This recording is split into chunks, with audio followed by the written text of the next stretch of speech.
بسم اللہ الرحمن الرحیم نحمدہ صلی اللہ رسول کریم ما بعد. Session number 5 of the Hadith, personal development through Hadith. And the Hadith we're going to consider today is الدنیا سجن المؤمن و جنت الکافر. دنیا مومن کے لیے قید خانہ ہے اور کافر کے لیے جنت ہے. سجن کہتے ہیں قید خانے کو، اور جنت کو کہتے ہیں.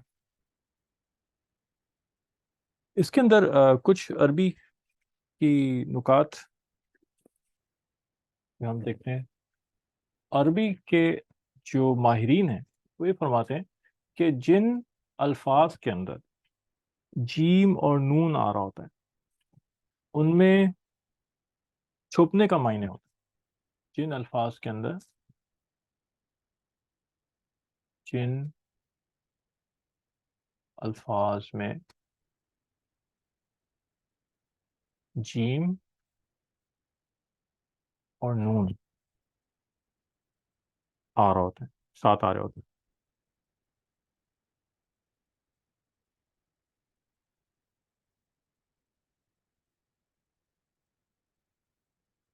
ان میں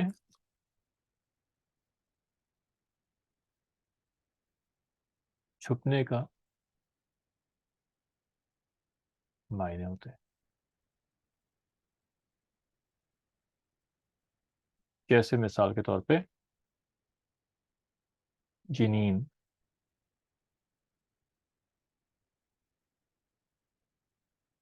جنین جنین ماں کے پیٹ میں جو بچہ ہوتا ہے.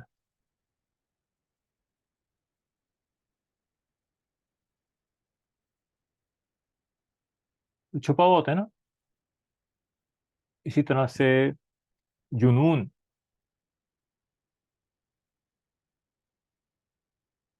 جنون پاگل پن.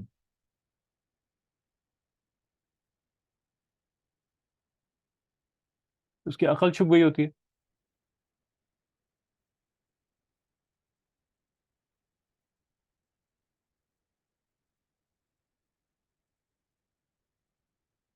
عقل اس کی ظاہر نہیں ہوتی. اسی طرح سے جن، جن یہ چھپے ہوئے ہوتے ہیں، نظروں کے سامنے نہیں ہوتے. اسی طرح سے جنت،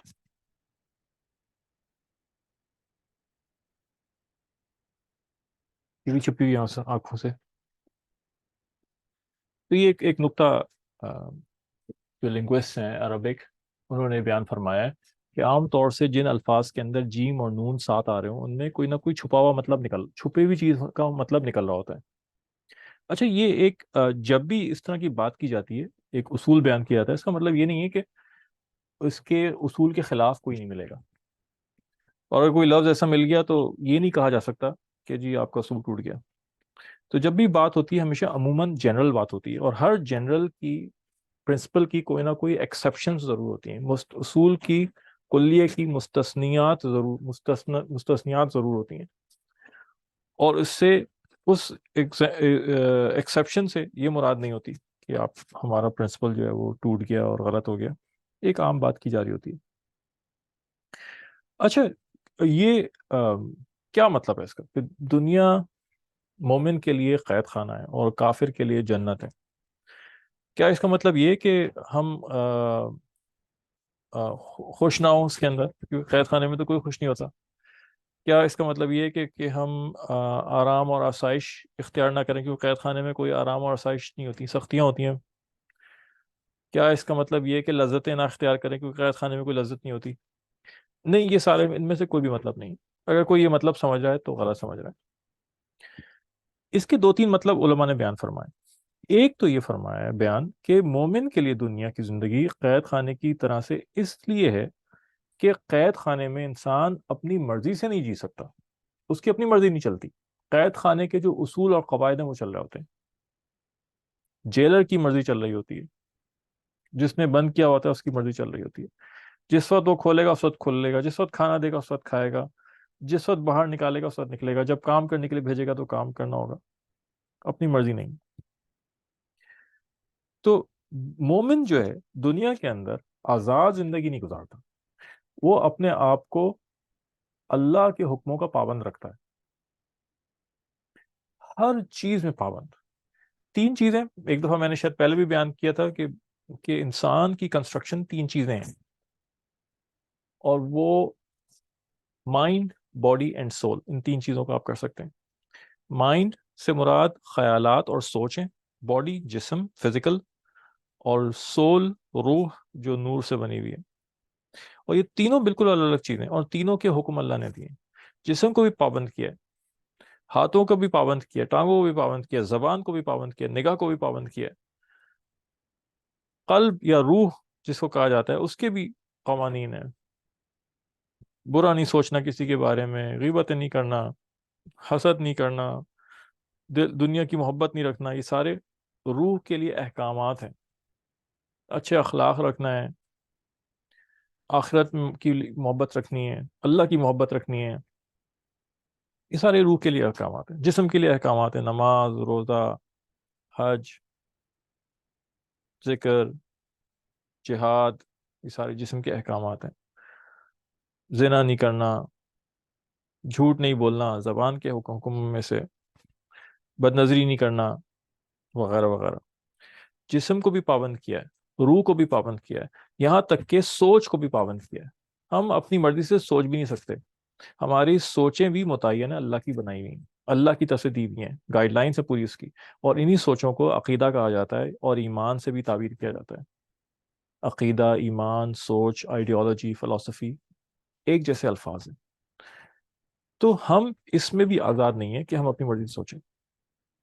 تو ہمیں یہ سوچنا بھی سیکھنا ہوگا کہ اللہ پاک کیا چاہتے ہیں، ہماری سوچیں کیسی ہوں، ہمارے عقیدے کیسے ہوں، دنیا کے بارے میں ہمارا نظریہ کیسا ہونا چاہیے، سیاست کے بارے میں ہمارے نظریات کیسے ہونے چاہیے، آخرت کے بارے میں نظریات کیسے ہونے چاہیے، برائیوں گناہوں کے بارے میں نظریات کیسے ہونے چاہیے، آسائشوں کے بارے میں کیسے نظریات ہونے چاہیے، وغیرہ وغیرہ وغیرہ وغیرہ وغیرہ. دنیا میں جو واقعات پیش آ رہے ہیں، ہمیں ہر چیز کو سوچنے کے لیے ہمیں یہ معلوم کرنا چاہیے کہ اللہ تعالیٰ کیا چاہتے ہیں، اللہ پاک کیا چاہتے ہیں، میری سوچ کیسی ہو.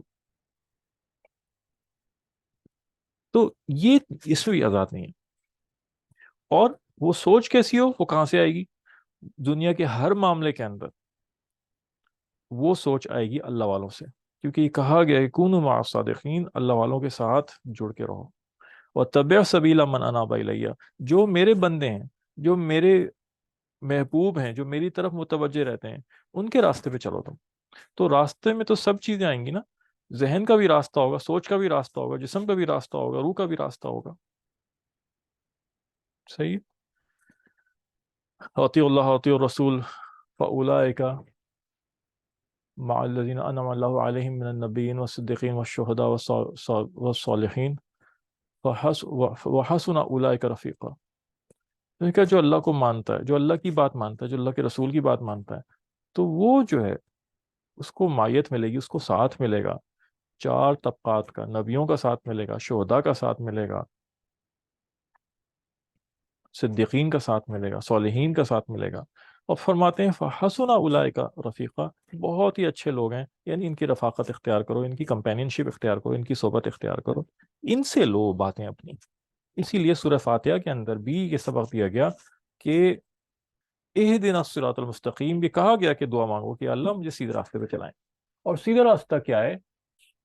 سیدھا راستہ بتانے کے لیے مختصر ترین جملہ اللہ یہ فرما سکتے تھے کہ صراط القرآن، قرآن کا راستہ، یا صراط الرسول، رسول کا راستہ، یا صراط السنہ، سنت، وہ بھی اللہ کے رسول کا راستہ. لیکن اللہ تعالیٰ نے ان تینوں میں سے کوئی بھی لفظ استعمال نہیں کیا، بلکہ اللہ نے کہا کہ صراط الذین انعمت علیہم، میرے ان بندوں کے راستے پہ چلو، وہ سیدھا راستہ ہے جن پہ ہمارا انعام نازل ہوا. اور ہر زمانے میں وہ اللہ والے ملتے ہیں. انبیاء 4 گنوائے گئے نا، انبیاء، صدیقین، شہداء، صالحین.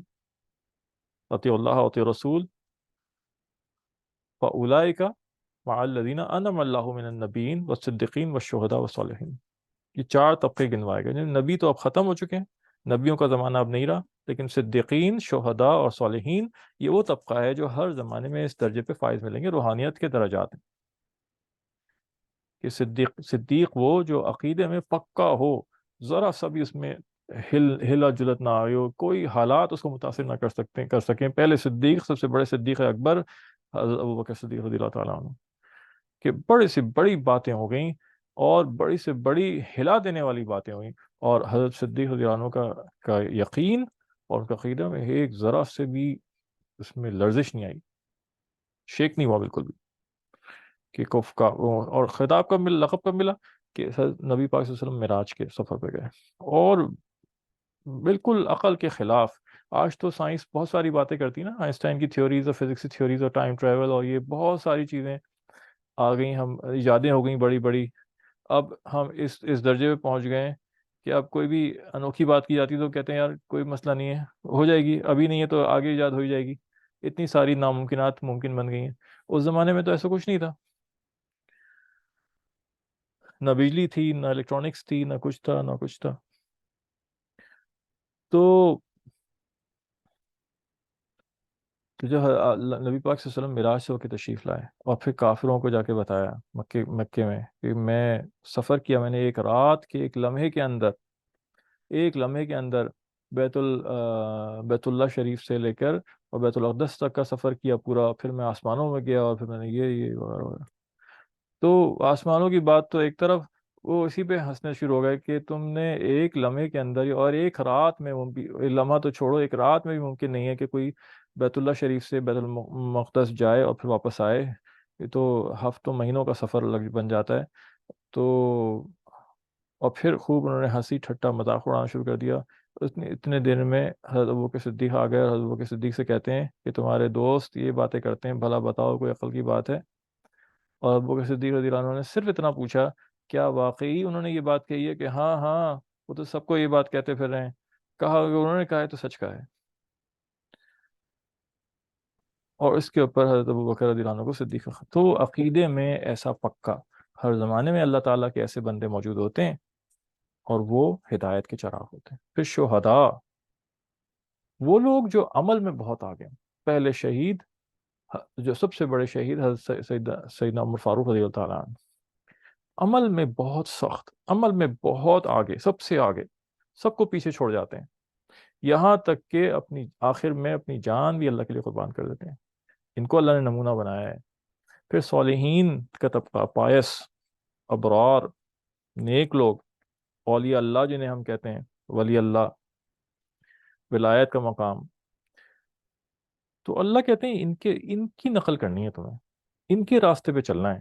تو راستے پہ چلنے میں مطلب سوچ کو بھی ان کی سوچ سے ٹیلی کروانا ہے اور ان کی سوچ کے مطابق رکھنا ہے، جسم کو بھی ان کے جسم کے مطابق عمل کروانا ہے، اور روح کو بھی ان کی روح کے مطابق چلانا ہے۔ تینوں چیزیں راستہ بنتی، آزاد نہیں ہیں ہم بالکل بھی سوچنے میں۔ آج کا مسلمان یہ سمجھ رہا ہوتا ہے کہ نماز تو پڑھ لی میں نے، زکوٰۃ تو ادا کر دی اور حج بھی کر لیا اور روزہ بھی رکھ لیا، اب مولوی صاحب کیا چاہتے ہیں مجھ سے اور کیا کروں؟ کہ کہ نہیں، یہ تو تمہاری عبادات ہیں۔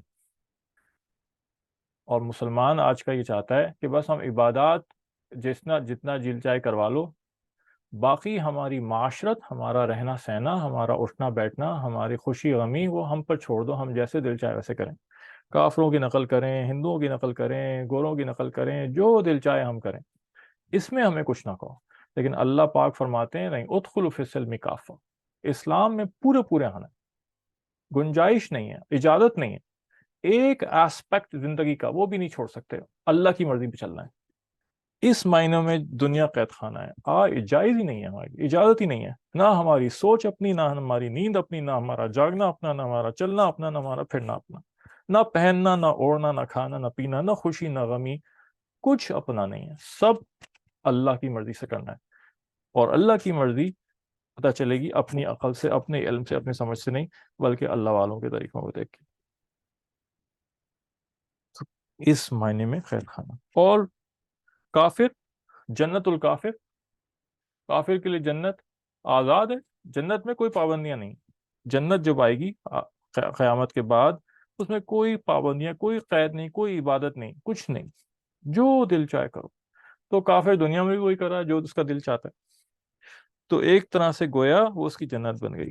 حقیقت جنت تو بن ہی سکتی کیونکہ دنیا محدود ہے، اور جنت اور آخرت لا محدود ہے۔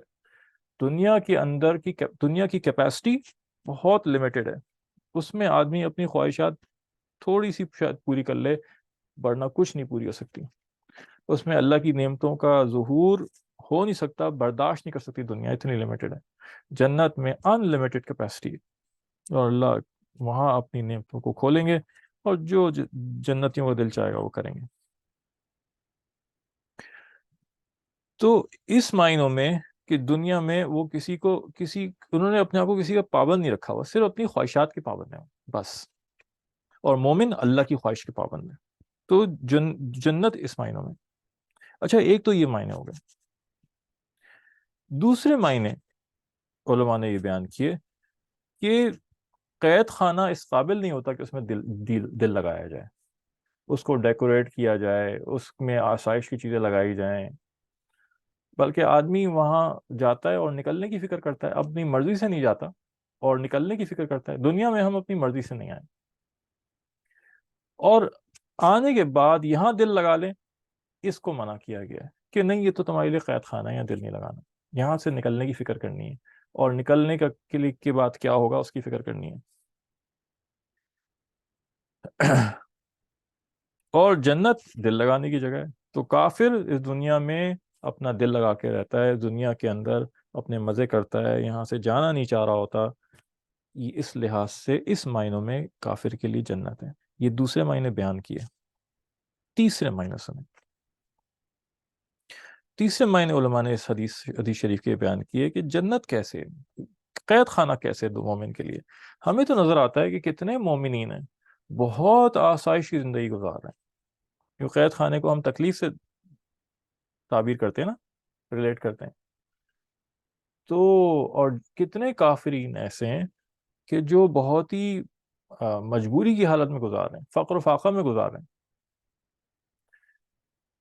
تو فرماتے ہیں علماء کہ آخرت کے مقابلے میں یہ حدیث ہے کہ جب مومن جنت میں جائے گا آخرت میں اور اپنی دنیا کی زندگی کو یاد کرے گا، تو اس کو جنت کے مقابلے میں اس کو دنیا ایک بدترین قید خانہ لگے گی، اور وہ کہے گا کہ میں وہاں رہ کیسے رہا تھا، مجھے تو یہ سمجھ میں نہیں آتا.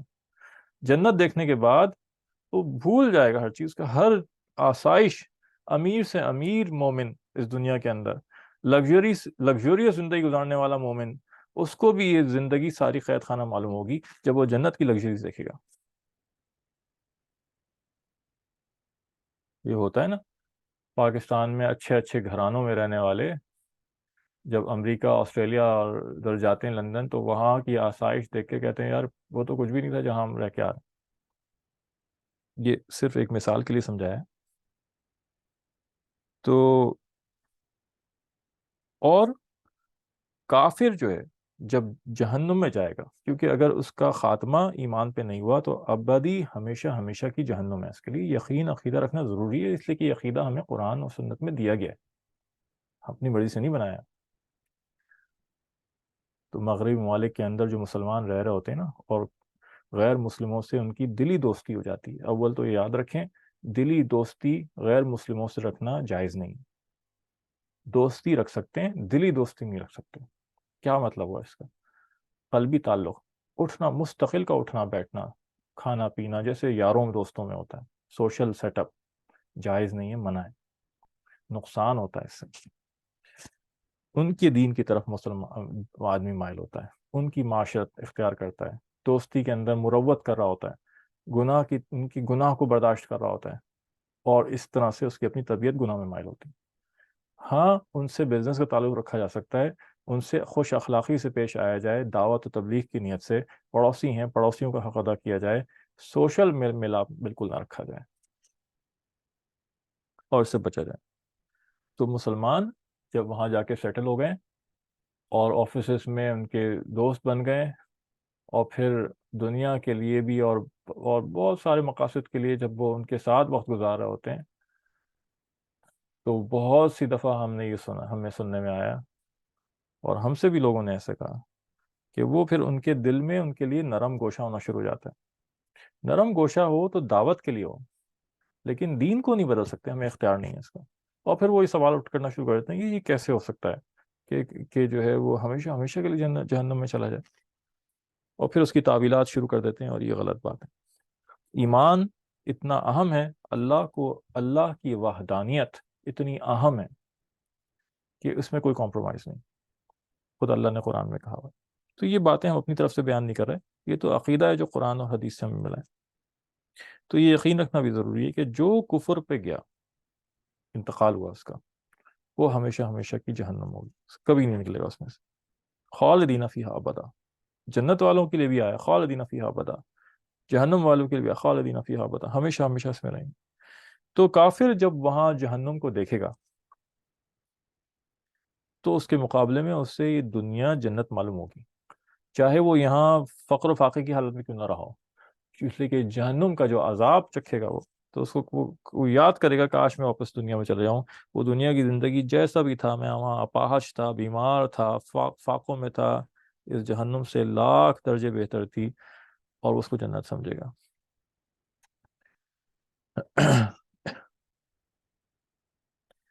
چوتھا مطلب بھی فرمایا کہ کافر جو ہے وہ اس نے اپنا سارا مقصد دنیا کی زندگی کو حاصل کرنے میں مقصد بنایا ہوا ہے اس کا، اور دنیا کی لذتوں اور کو جمع کرنے میں اتنا مصروف رہتا ہے کہ وہ اسی کو نعمت کی جگہ سمجھنے لگتا ہے، کہ سب کچھ اس کے ہر عمل کا بدلہ اسے یہی چاہیے، کیونکہ آخرت پہ تو یقین نہیں رکھتا نا، تو سارے اس کے جو نیک کام ہوتے ہیں وہ اس کا بدلہ بھی اس کو یہیں ڈھونڈ رہا ہوتا ہے، اور مسلمان آخرت کے لیے یہاں تکلیفیں برداشت کر لیتا ہے، اس کے نیک عمل کا بدلہ یہاں نہیں مل رہا ہوتا، یہاں پریشانیاں آ رہی ہوتی ہیں، وہ آخرت کی امید کے اوپر برداشت کرتا ہے، صبر کرتا ہے، معاف کر دیتا ہے، تو وہ آخرت کو مقصد لے کے چل رہا ہوتا ہے۔ اگلی حدیث، السواک مطہرۃ للفم ومرضاۃ للرب، مسواک کرنا منہ کی پاکی کا سبب ہے اور اللہ کی رضامندی کا سبب ہے۔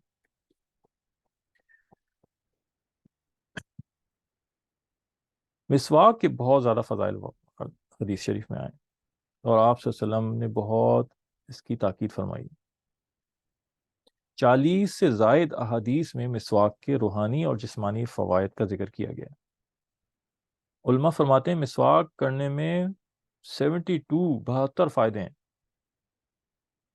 اور ان میں سے ایک فائدہ یہ کہ موت کے وقت کلمہ شہادت نصیب ہو جاتا ہے مسواک کرنے سے، حالت نزا جب طاری ہوتی ہے وہ آسانی سے گزر جاتی ہے، بڑھاپا دیر سے آتا ہے، کھانے کو ہضم کرتی ہے، عقل کو بڑھاتی ہے، حافظ یادداشت کو بڑھاتی ہے مسواک، معدے کو ٹھیک رکھتی ہے، بینائی کو تیز کرتی ہے، سر کے درد کو دور کرتی ہے، بلغم دور کرتی ہے۔ یہ تو چند فائدے ہیں جو ہے سامنے ہیں، لیکن 70 72 سے فائدے علماء نے اس میں گنوائے ہیں اس کی مسواک کرنے، اور اللہ کے نبی پاک صلی اللہ علیہ وسلم نے اس کی بہت تاکید فرمائی ہے۔ ایک حدیث میں یہ بھی آتا ہے کہ جو شخص مسواک کے ساتھ نماز پڑھے وہ بغیر مسواک کی نماز پر 70 گنا فضیلت اس کو ملتی ہے، یعنی کہ مسواک کی نماز بغیر مسواک کی نماز پہ 70 گنا زیادہ۔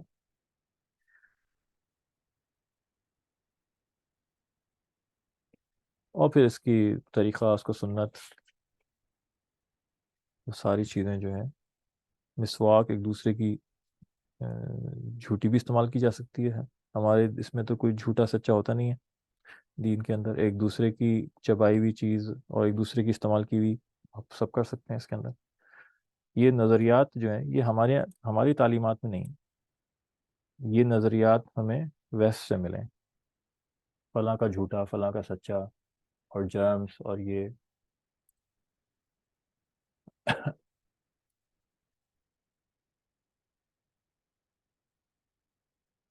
نبی پاک صلی اللہ علیہ وسلم حضرت عائشہ رضی اللہ تعالیٰ عنہ کا جھوٹا کھایا کرتے تھے، دونوں حضرت عائشہ رضی اللہ تعالیٰ عنہ نبی پاک صلی اللہ علیہ وسلم ایک پلیٹ میں کھانا کھاتے تھے، اور نبی پاک صلی اللہ علیہ وسلم کو اماں عائشہ رضی اللہ عنہ سے اتنی محبت تھی کہ جدھر سے آپ گلاس میں منہ لگا کے یا پیالے میں منہ لگا کے پانی پیتی تھیں، نبی پاک صلی اللہ علیہ وسلم بھی وہیں سے منہ لگا کے اسی سے پانی پیتے تھے۔ اور یہ آتا ہے سیرت کے اندر کہ جس ہڈی کو حضرت عائشہ رضی اللہ عنہ چوستی تھیں نبی پاک صلی اللہ علیہ وسلم بھی اسی ہڈی کو چوستے تھے۔ جب مرض الموت میں نبی پاک صلی اللہ علیہ وسلم بستر پہ فراش ہو گئے تھے اور آخری ایام چل رہے تھے، تو حضرت عائشہ رضی اللہ عنہ کے گھر میں آپ سیٹل ہو گئے تھے. ساری ازواج نے اپنی باریاں معاف کر دی تھیں اور آپ صلی اللہ علیہ وسلم حضرت عائشہ کے گھر میں آ گئے تھے، اور آپ کی ران مبارک پہ سر رکھ کے نبی پاک صلی اللہ علیہ وسلم سر مبارک رکھ کے آپ صلی اللہ علیہ وسلم بیٹھے ہوئے تھے. اتنے میں حضرت عبد الرحمن رضی اللہ عنہ حضرت عائشہ کے بھائی تھے، وہ تشریف لائے، ان کے ہاتھ میں مسواک تھی. نبی پاک صلی اللہ علیہ وسلم نے دیکھا اور حضرت عائشہ رضی اللہ عنہ سمجھ گئیں کہ نبی پاک صلی اللہ علیہ وسلم مسواک کرنا چاہتے ہیں، اور آپ کو مسواک بہت پسند تھی. تو حضرت عائشہ رضی اللہ تعالیٰ عنہ نے مسواک مانگی ان سے، اور اپنے منہ سے اس کو چبا کے نرم کیا، اپنا لعاب اس پہ، ان کا تھوک اس میں لگا، اور وہ چبا کے نرم کر کے نبی پاک صلی اللہ علیہ وسلم کو دی، اور آپ نے اسی حالت میں لیٹے لیٹے وہ مسواک کی. حضرت عائشہ رضی اللہ تعالیٰ عنہ اس بات پہ فخر کیا کرتی تھیں کہ آخری لمحات میں بھی نبی پاک صلی اللہ علیہ وسلم نے میرا ہی جھوٹا منہ میں لیا. ہمارے یہاں یہ چیز نہیں. تو اللہ کے واسطے ہم اپنے عقائد کو سمجھیں، اپنے نظریات کو سمجھیں، وہم اور توہمات پرستی کے اندر مبتلا نہ ہوں. یہ سائنس کے نام پہ بہت ساری چیزیں جو ہیں اس میں وہم اور توہمات پرستی ہے، اس کی اصلاح کی ضرورت ہوتی ہے. اور ہم نے سائنس کو خدا، نعوذ باللہ، خدا بنا لیا ہے. بس سائنس جو کہہ دے بس، وہ کچھ نہیں پتا ہوتا کہ کیسے تجربات ہو رہے ہیں اور کیا ہو رہا ہے. یہ کسی کا کیمرہ کھلا ہوا ہے، اس کو بند کر لیں.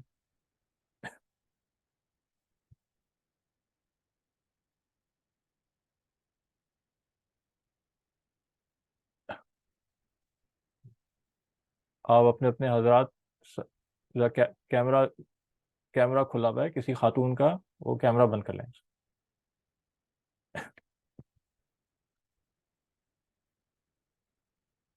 اچھا، تو یہ چیز ٹھیک کرنے کی ضرورت ہے، اس عقیدوں کو ٹھیک کرنے کی ضرورت ہے.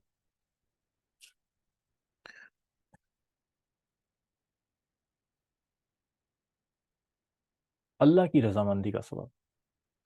اگلی حدیث، الید العلیٰ خیر من الید السفلی، اوپر والا ہاتھ نیچے والے ہاتھ سے بہتر ہے. علیٰ اوپر والے کو کہتے ہیں،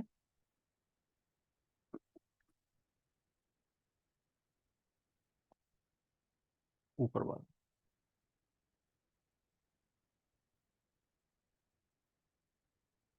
اور سفلا نیچے والا.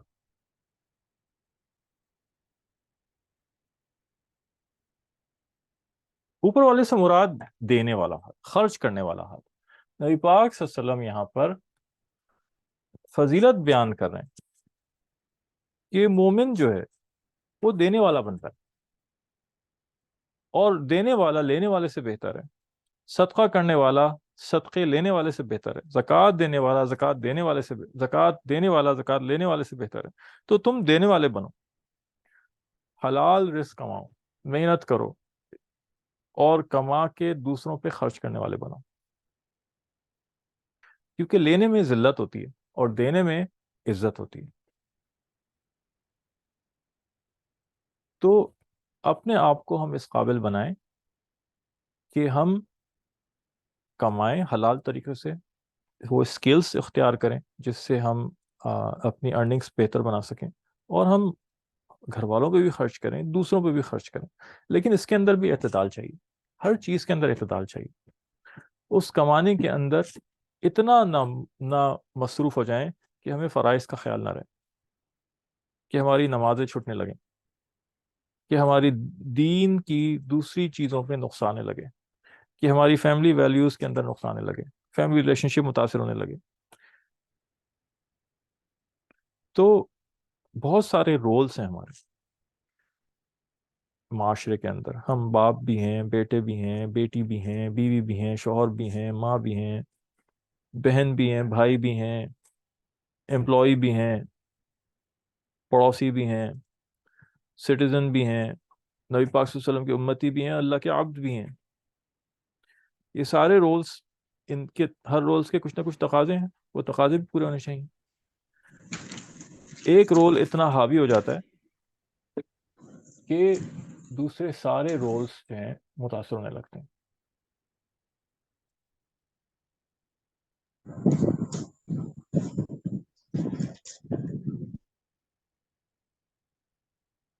ٹھیک ہے، تو ایک چیز کے اندر اتنا نہیں، اتنا ایکسٹریم پہ چلے جانا، یہ اس کو منع کیا گیا، اعتدال کی طرف کہا گیا، اعتدال کا حکم کیا گیا۔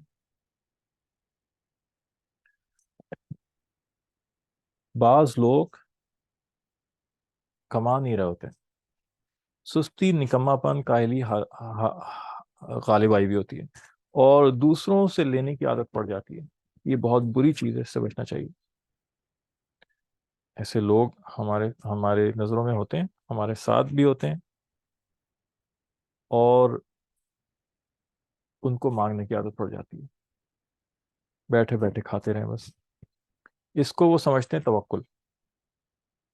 یہ بالکل غلط، بالکل غلط سوچ ہے۔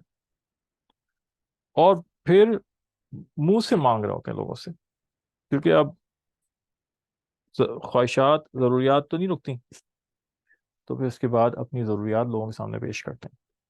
یہ جائز نہیں ہے، اس کو منع کیا گیا ہے، مانگنے کو منع کیا گیا ہے۔ یہ کہا گیا ہے کہ صرف مانگنا صرف اس کے لیے جائز ہے کہ جس کے پاس اس حد تک فقر آ گیا ہو کہ کھانے کے لیے کچھ نہ بچ رہا ہو، اور عزت میں نقص آنے کا خطرہ ہو، تو وہ شخص اتنا مانگ سکتا ہے کہ اس کی ضرورت پوری ہو جائے، ورنہ مانگنے کو پسند نہیں کیا گیا۔ ایک چیز ہوتی ہے زبان کا سوال، زبان کا سوال کہ آدمی زبان سے اپنے مانگتا ہے، کہتا ہے کہ جی میرے ساتھ مسئلے ہیں، یہ اتنے بچے ہیں، اتنے گھر والے ہیں، کچھ کھانے کام نہیں ملتا، مجھے کوئی دے دیجیے، میری کوئی مدد کر دیجیے۔ یہ جو آ کے بھکاری اور فقیر مانگ رہے ہوتے ہیں، یہ اس زبان کا سوال کرتے ہیں۔ ایک ہوتا ہے دل کا سوال، جسے شراف بھی کہتے ہیں۔ دل کا سوال اس کو کہتے ہیں کہ آدمی زبان سے تو نہیں مانگ رہا، لیکن دل میں اس نے توقعات اور امیدیں لگائی ہوئی ہیں کہ یہ شاید میری مدد کر دے، یہ شاید مجھے کچھ دے دے، یا میرا حال دیکھ کے میری مدد کر دے۔ تو اونچے درجات کا جو طلبگار ہوتا ہے، اس کے لیے دل کا سوال بھی حرام ہے۔ زبان کا تو حرام ہے ہی، دل کا سوال بھی حرام۔ بڑوں سے، بزرگوں سے یہ بات ثابت ہے کہ وہ حتی الامکان اپنا حال دوسروں کے اوپر کھلنے سے گریز کرتے تھے، کھولنے سے۔ اور یہ آتا ہے بڑوں کی سیرت کے اندر، اور بڑوں کی سوانح حیات میں، بزرگوں کی، اللہ والوں کی سوانح حیات میں یہ چیزیں ہمیں ملتی ہیں کہ جب کبھی ان کے اوپر فخر آتا، وہ کوشش کرتے کہ اور اچھے کپڑے پہن کے اور اچھا حال بنا کے باہر نکلیں، کہ لوگوں کو پتہ ہی نہ چلے کہ وہ کس حال میں اور کس مشکل میں، اور صرف اللہ سے امید رکھتے تھے۔ کہ جو ایک حدیث شریف میں آیا ہے، جس کا مفہوم ہے کہ جو دوسروں سے مانگنے سے پرہیز کرتا ہے، تو اللہ تعالیٰ اس کی روزی کا ذمہ اٹھا لیتے ہیں۔ تو ایک بزرگ کا قصہ بہت دلچسپ قصہ ہے کہ اللہ والے تھے، ان کے مرید وغیرہ بھی تھے۔ تو ایک قریبی مرید نے بیٹھا ہوا تھا، اس نے بھانپ لیا کہ حضرت نے شاید 2 دن سے 3 دن سے کچھ کھایا نہیں ہے، چہرے کی رنگت بدلی ہوئی ہوگی، کچھ اور ہوگا، کمزوری ہوگی۔ اس کو اندازہ ہو گیا کہ فاقہ چل رہا ہے، کھایا کچھ نہیں ہے۔ تو وہ اجازت لے کے اٹھا، کہا کچھ نہیں اس نے، گھر گیا، وہاں سے ٹرے میں کھانا لگا کے لے کے آیا، اور لا کے حضرت کو پیش کیا کہ حضرت کھانا کھا لیں۔ کہنے لگے میں نہیں کھا سکتا، جائز نہیں ہے میرے لیے۔ کہ کیوں؟ کہا جب تم اٹھ رہے تھے تو مجھے اندازہ ہو گیا تھا کہ تم نے میری کیفیت بھانپ لی ہے، اور تم میرے لیے کھانے کے لیے لے کے جا رہے ہو، تو میرا نفس انتظار میں تھا کہ کھانا آئے گا، اور یہ دل کا سوال بن گیا، اشراف بن گیا ہے، جائز نہیں ہے، میں نہیں کھا سکتا یہ۔ کہنے لگے ٹھیک ہے حضرت، کوئی مسئلہ نہیں، میں آپ کو مجبور نہیں کروں گا۔ ٹرے لے کے اٹھا اور چلا گیا، اور تھوڑی دیر بعد گھوم کے پھر آ گیا، اور پھر ٹرے آگے لا کے دیکھ لیجیے حضرت کھانا کھا لیجیے۔ اب تو آپ کو یہ خیال نہیں ہوگا نا کہ میں کھانا لاؤں گا، اب تو آپ کا نفس انتظار نہیں کر رہا ہوگا نا۔ تو وہ بڑے خوش ہوئے، اور انہوں نے اپنے مرید کو گلے لگایا کہ اتنی سمجھداری کی بات کی اس نے، اور وہ انہوں نے کھانا پھر لیا۔ اس حد تک احتیاط بڑے کرتے ہیں اللہ والے۔ تو ہم دینے والے بنے، کمائیں، نوکری نہیں ملتی، ہماری مرضی کی نوکری نہیں مل رہی، تو جو مل رہی ہے اس کو کریں، اس کو اس میں کم از کم کما کے تو کھائیں، محنت تو کھائیں کریں۔ بعض دفعہ لوگ لے آف ہو جاتے ہیں، اچھی جگہ کام کر رہے ہوتے ہیں، نہیں مل رہی ہوتی پھر نوکری ان کو، تو بیٹھے ہوتے ہیں گھر، تو اور پھر مشکلات آ گئی ہوتی ہیں بچوں کو، پڑھائی کے اسکول کی فیس نہیں ہوتی دینے کو، اخراجات نہیں نکل رہے ہوتے، لیکن کام نہیں کر رہے ہوتے کہ نہیں میرے مطلب کی نوکری نہیں مل رہی۔ یہ کیا بات ہوئی بھائی؟ جو مل رہی ہے آپ محنت تو کرو، گھر کا خرچہ تو چلاؤ۔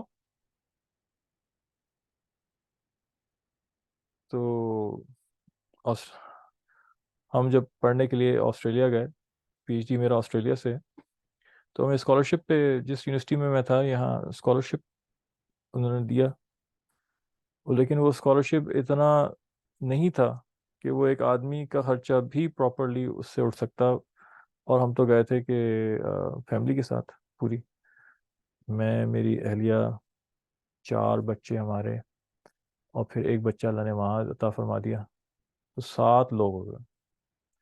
اور ظاہر ہے 4 5 6 سال کے لیے آدمی جائے گا تو اکیلے تو نہیں جا سکتا، اور ایسی جگہوں پہ ایسے ماحول میں اکیلے جانا بھی نہیں چاہیے،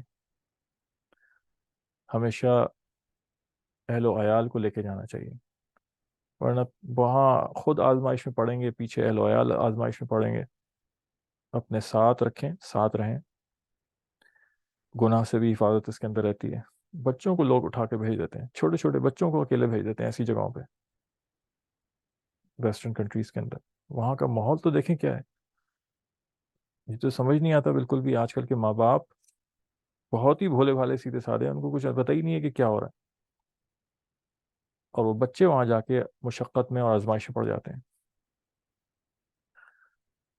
تو تو بڑے بڑوں کی وہاں پہ چھٹی ہو جاتی ہے، بچے نوجوان جو ہے وہ کس کھیت کی مولی ہے۔ تو وہاں تھوڑے دن تو ہماری سیونگز چلی، اس کے بعد پھر ظاہر اسکالرشپ کافی نہیں ہوتی تھی، اور سٹیزن نہ ہونے کی وجہ سے وہاں پہ پراپر جو ہماری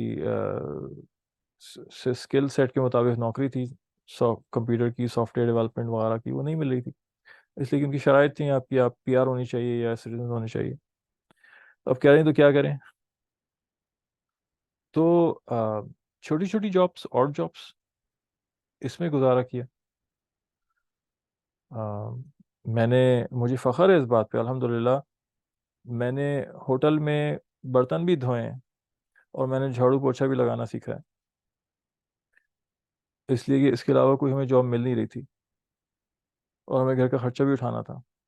اس میں یہ نہیں سوچا کہ جی میں تو ڈاکٹر صاحب ہوں، پی ایچ ڈی ہوں، اور میں، یہ تو میرے لائق نہیں ہے جاب، نہیں، جو بھی مل رہی ہے ہمیں تو کمانا ہے، حلال کمانا ہے، محنت کر کے کھانا ہے، اور فخر کی چیز ہے یہ۔ تو میں الحمدللہ، میں نے زندگی میں کبھی برتن نہیں دھوئے تھے، ہمیں کبھی ہماری گھر میں ہماری والدہ نے ہمیں ہاتھ نہیں لگانے دیا برتنوں کو۔ وہاں میں نے اللہ کا الحمدللہ، اللہ نے وہ تربیت بھی فرمائی، گرم گرم ٹھنڈے ٹھنڈے ہر طرح کے پانی سے ڈھیر لگا ہوتا تھا، رات کو جاتے تھے ہوٹل میں، اور وہ سارے چھوٹے بڑے برتن سب دھونے ہوتے تھے، وہ دھوئے، پھر اس کے بعد جھاڑو لگائی، پھر پوچھا لگایا، پوچھا لگانا بھی سیکھا میں نے۔ پھر ڈلیوری کا کام کیا ایک، اور وہ رات کو 2 بجے 3 بجے اٹھ کے، لوگوں کی آرڈر لسٹ ہوتی تھی، اس کو ان کے گھروں پہ ڈلیور کرنا ہوتا تھا، ان کے دروازے پہ رکھ کے آنا ہوتا تھا۔ وہ ایک دن میں اٹھ کے گیا، ایک دن میں نے کسی کے ساتھ کیا کام، لیکن اس کے اندر مسئلے مسائل تھے، ہر طرح کا گوشت اور یہ ساری چیزیں ڈلیور کرنی ہوتی تھیں جو حرام ہوتی تھیں۔ تو پھر ہم نے اپنے حضرت سے پوچھا، تو حضرت نے کہا کہ یہ صحیح نہیں ہے، اس لیے کہ اللہ تعالیٰ نے ہمیں، وہ چاہے غیر مسلم صحیح، لیکن اللہ تعالیٰ نے مسلمان کو حرام کھلانے کے لیے نہیں بھیجا، کسی کو حلال کے لیے بھیجا ہے۔ تو ابھی تمہارے پاس نہیں ہے نوکری تو کرتے رہو، گنجائش نکل سکتی ہے، لیکن جیسے ہی ملے اس کو فوراً چھوڑو۔ تو حضرت نے یہ بولا تو ہم نے کہا کہ بھائی جب صحیح نہیں ہے تو ہم ایک دن بھی کیوں کریں گے، میں نہیں کروں گا۔ الحمدللہ اللہ کھلانے والا ہے، اللہ پلانے والا ہے، اللہ کی طرف سے سارے کام ہوتے ہیں، رازق اللہ ہے، پالتا اللہ ہے، رب اللہ ہے، رب کہتے ہیں پالنے والے کو، تو کیوں کریں ہم؟ تو وہ میں ایک دن گیا تھا، ایک دن کے 100، ایک رات کے $100 ملتے تھے، میں نے وہ بھی نہیں لیے پیسے، اسی اگلے دن چھوڑ دی اس کو نوکری، اور اللہ کا شکر ہے اللہ نے بہت اچھے حال میں رکھا۔ پھر ایک کیک کی دکان میں کام کیا جس میں کیک بنانا ہوتا تھا، وہ سیکھا، روزانہ جا کے وہاں پہ چند گھنٹے کام کرتے تھے، اور اس میں مشکل ترین کام کیک کے اندر ہوتا ہے کریم لگانا کیک کے اوپر، اور انہوں نے مشکل ترین کام مجھے دیا پہلے ہی دن سے، یہ سیکھو، اور کریم لگ کے نہ دے، یہ سکلز ہوتے ہیں، ہاتھ کی سکلز، مینول سکلز جو ہوتی ہیں، یہ سیکھنے میں کافی وقت لگتا ہے، اور جب آ جائیں تو پھر انسان بعض دفعہ زندگی بھر نہیں بھولتا اس کو۔ ہر دوسرے دن میں یہ سوچوں کہ بھاگ لوں یہاں سے، یہ کس چکر میں پڑ گیا، مجھ سے کریم لگ کے نہیں چکتی تھی، تو زیادہ دیر کریں، زیادہ دیر چھری چلائیں تو وہ خراب ہو جاتی تھی رنگت اس کی، کم چلائیں تو وہ اسموتھ نہیں لگتی تھی، ایک عذاب، ایک عجیب مشکل میں، ہر دوسرے دن میں سوچوں میں بھاگ لوں یہاں سے، بھاگ لوں تو پھر کھائیں گے کہاں سے، محنت تو کرنی ہے کہیں نہ کہیں سے۔ وہ پھر اللہ کا کرم ایسا ہوا کہ کچھ دنوں میں اس کی مشق ہو گئی، اور وہ پھر لگنے لگی۔ تو بتانے کا مقصد یہ تھا کہ انسان اوپر والا ہاتھ رکھے، نیچے والا ہاتھ نہیں رکھے، دینے والا بنے، لینے والا نہیں بنے، اور اللہ سے مانگ کے چلے۔ توکل نہیں ہوتا، یہ توکل اسے نہیں کہتے کہ بیٹھ گیا گھر میں کام نہیں کر رہا اور کہہ رہا ہے بس اللہ توکل، اور پھر سوال کرتا ہے لوگوں سے، اپنے حالات بیان کرتا ہے کہ میری مدد کر دیں، مجھے دکان لگوا دیں، مجھے یہ کر دیں، یہ توکل نہیں ہے، اور سمجھتا ہے کہ اللہ والے بھی تو ایسا کرتے تھے، اللہ والے ایسا بالکل نہیں کرتے تھے، جھوٹ ہے بالکل۔ توکل کسے کہتے ہیں؟ توکل اس چیز کے اس کا نام ہے کہ زبان سے سوال بھی نہیں کر سکتے آپ، اور دل کا سوال بھی اجازت نہیں کرنے کی آپ، اور آپ بیٹھ جائیں بس کہ جو ملے گا اور اس کو میں کھاؤں گا، اور وہ بیٹھنا بھی اس لیے ہوگا کہ میرا وقت، میری مشقت، میری محنت وہ اللہ کے دین کے لیے لگ رہی ہو، ایسی خالی بیٹھ کے مکھیاں مارنے کو توکل نہیں کہتے، کہ دین کی مشغولیت اجازت نہیں دیتی کہ کوئی کام کیا جائے، کہ صحابہ کو رسول پاک صلی اللہ علیہ وسلم نے مستقل دین کے کام میں لگایا ہوا تھا، اور بمشکل ان کو وقت مل پاتا، جب ہر تھوڑے دن میں تو جہاد کے لیے ادھر سے ادھر جانا ہوتا، قبائل، چھوٹے بڑے قبائل مدینے پہ حملہ کرتے رہتے تھے، ہر تھوڑے دن میں، چند دنوں میں آواز بلند ہوتی کہ آ جاؤ، اور جماعت بنتی اور جہاد کے لیے نکلتے، تو صحابہ کو تو وقت ہی نہیں تھا کمائی کا، تھوڑا بہت وقت ملتا اس میں کماتے، فاقوں سے دن گزرتے، اصحاب صفہ جو تھے ان کے پاس کہاں وقت ہوتا، فقراء تھے، دین کو سیکھنے میں وقت لگاتے تھے، اور توکل کرتے تھے، جو مل گیا تو مل گیا، نہیں ملا تو مل گیا، مل گئی تو روزی، نہیں ملا تو روزہ۔ تو توکل اس وقت بنتا ہے جب بالکل نہ زبان کا سوال ہو نہ دل کا سوال، سوال ہی نہیں پیدا ہوتا، سوال کر رہا ہو، لوگوں کے سامنے ہاتھ پھیلا رہا ہو، منہ کھول کے بیان کر رہا ہو، پھر کیا میں توکل کر رہا ہوں، یہ تو اپنے آپ کو دھوکہ دینا ہوگا۔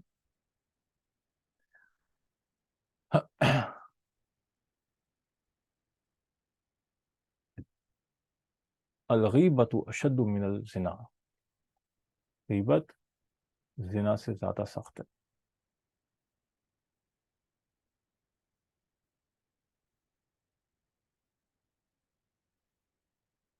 غیبت کسے کہتے ہیں؟ ایک حدیث میں، بخاری بخاری شریف کی ایک حدیث ہے، اور مسلم شریف میں بھی ہے، کہ حضرت ابو ہریرہ رضی اللہ تعالیٰ عنہ نے روایت کی کہ نبی پاک صلی اللہ علیہ وسلم نے صحابہ سے فرمایا کیا تمہیں معلوم ہے کہ غیبت کیا چیز ہے؟ انہوں نے عرض کیا کہ اللہ اور اس کا رسول بہتر جانتے ہیں۔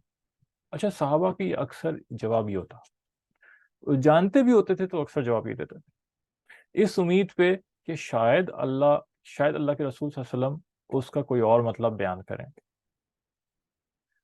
اور ان کو سیکھنے کا موقع مل جائے۔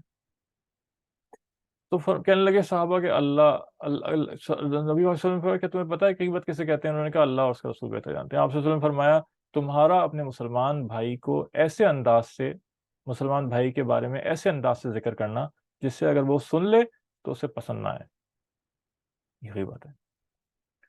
صحابہ نے عرض کیا کہ یا رسول اللہ وسلم، اگر ہمارے بھائی میں وہ عیب واقعتاً موجود ہو،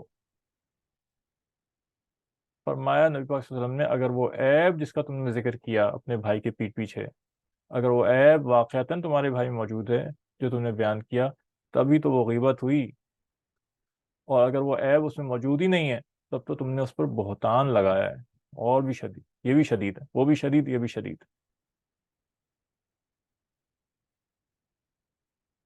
تو یہ چیز بہت پھیلی ہوئی ہوتی ہے، ہم بہت ساری باتیں ایسے بیان کر جاتے ہیں جو غیبت میں آتی ہیں اور ہمیں احساس بھی نہیں ہوتا اس کا۔ اور اسی طرف حدیث شریف کے اندر اشارہ ہے کہ زنا سے بدتر اسی لیے فرمایا گیا کہ زنا جو بھی آدمی کرتا ہے وہ کم از کم اسے گناہ تو سمجھتا ہے نا کہ میں نے گناہ کیا، شرمندہ بھی ہوتا ہے، یہ بھی احساس ہوتا ہے میں نے غلط کیا، چھپاتا بھی ہے اس کو، دوسروں کے سامنے ذکر تو نہیں کرتا پھرتا کہ میں نے نعوذ باللہ زنا کیا ہے۔ مسلمان اگر اس سے زنا ہو جائے چھپاتا ہے اس کو، اس پہ شرمندہ بھی ہوتا ہے، توبہ استغفار بھی کرتا ہے۔ لیکن غیبت کرنے والا جو ہے وہ غیبت کو گناہ نہیں سمجھ رہا ہوتا، جبھی تو دوسروں کے سامنے کر رہا ہوتا ہے اس کو۔ اگر اس کو گناہ سمجھتا تو دوسروں کے سامنے کیوں کرتا، اور اس کو چھوٹی معمولی سی چیز سمجھ کے چھوڑ دیتا ہے۔ اس لیے اس کو فرمایا کہ غیبت کرنے والے کو توبہ کی توفیق بھی اکثر نہیں ہوتی، اس لیے کہ توبہ کی توفیق اس کو ہوتی ہے جو اس کو جرم سمجھے، گناہ سمجھے۔ جو سمجھ ہی نہیں رہا کہ میں نے گناہ کیا، وہ توبہ کیوں کرے گا؟ اور جس طرح سے زنا سوشل سٹرکچر کو تباہ کرتا ہے، سوشل ویلیوز کو ختم کر دیتا ہے، سوسائٹی میں فتنہ پھیلاتا ہے، اسی طرح سے غیبت سوسائٹی کے اندر فتنہ پھیلاتی ہے اور سوسائٹل ویلیوز جو ہیں ان کو تباہ کرتی ہے، اور آپس میں لڑائیاں کرتی ہے اور دل برے کرتی ہے۔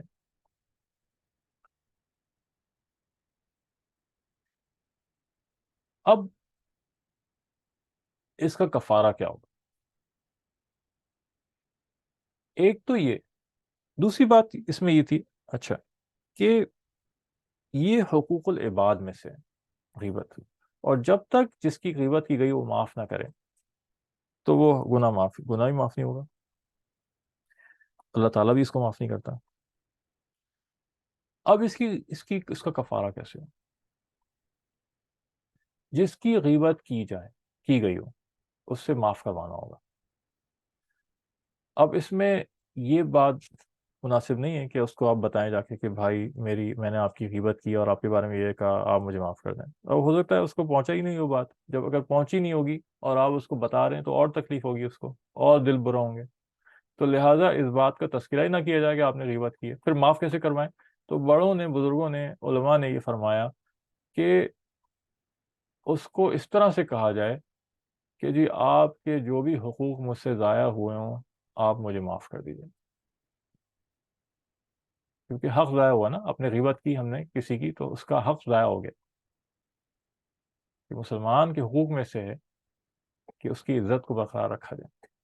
ہم نے اس کی بے عزتی کی نا، اس کو بے عزت کیا، تو ہم اس سے اس طرح سے معافی مانگ لیں کہ جی آپ کی اگر کوئی حقوق ہم سے ضائع ہوئے ہوں تو آپ معاف کر دیجیے، اور معاف کر دے گا انشاءاللہ، اور یہ جو ہے اس کا کفارہ بن جائے گا، اور اللہ سے توبہ استغفار اللہ کرتا رہے۔ اچھا، ایک چیز تو غیبت ہو گئی، ایک چیز ہوتی ہے کہ واقعہ کا اظہار کرنا۔ کسی کے ساتھ کوئی واقعہ پیش آئے، ایک شخص ہے آفس میں، سپروائزر ہے، جس نے کسی کے ساتھ برا کیا اور زیادتی کی، ظلم کیا، جو بھی کیا اس کے ساتھ، اس زیادتی کو ذکر کرنا اس کے پیٹھ پیچھے، یہ غیبت میں شمار نہیں ہوتا، یہ اس واقعے کا اظہار کہلاتا ہے جو میرے ساتھ پیش آیا، میں اس بات کو بیان کر رہا ہوں کہ جی فلاں آدمی نے میرے ساتھ یہ کیا، اس نے میرے ساتھ یہ کیا، اس نے مجھے یہ نقصان پہنچایا، وغیرہ وغیرہ وغیرہ وغیرہ. آفس ہے، آفس میں مجھے اوپر میری فیڈ بیک خراب کر دی جبکہ میں نے کام اچھا کیا تھا، اور مجھے اس طرح تنگ کرتا ہے اور میری ڈیوٹی سخت سخت لگا دیتا ہے، دوسروں کو آسان آسان لگا دیتا ہے، وغیرہ وغیرہ. اگر کوئی ایسی باتیں، ایک مثال دے رہا ہوں، جو واقعہ پیش آ رہا ہے اب ہم اسے بیان کر رہے ہیں، یہ غیبت نہیں کہلائے گی. اپنے اوپر کی ہوئی زیادتی کو بیان کرنا، اس میں دوسروں کے نام بھی آ رہے ہوں گے، لیکن شرط یہ ہے کہ صرف اسی بات تک محدود رہے. ہوتا یہ ہے کہ بات وہاں سے شروع ہوتی ہے اور ایسی جگہوں پہ جاتی ہے جس کا اس سے کوئی واسطہ ہی نہیں ہوتا، کوئی ریلیونٹ بات نہیں ہوتی، پھر وہ غیبت بن جائے گی. اب بات ہو رہی ہے اس کی زیادتی کی جو اس نے میرے ساتھ آفس میں کی. میں وہاں سے شروع ہوا اور پھر وہاں تک پہنچ گیا کہ جی گھر میں وہ اپنی بیوی کے ساتھ بھی ایسا ہے، وہ بچوں کے ساتھ بھی ایسا کرتا ہے، اور فلاں فلاں. یہ تو اب کھلی غیبت میں آ گیا. اس کا کیا تعلق ہے وہ اپنی بیوی کے ساتھ کیسا ہے؟ آپ سے کیا ریلیونس ہے اس کی؟ کوئی تعلق نہیں. وہ کیوں اٹھ کے آ گئی بات؟ اور آپ کو پتا ہے وہ تو فلاں فلاں جو ہے وہ تو سود بھی لیتا ہے اور وہ تو رشوت بھی لیتا ہے. بھائی یہ اس معاملے سے کیا تعلق ہے؟ آپ کو صرف اتنی اجازت ہے کہ آپ کے ساتھ جو زیادتی ہوئی آپ اس کا ذکر کریں.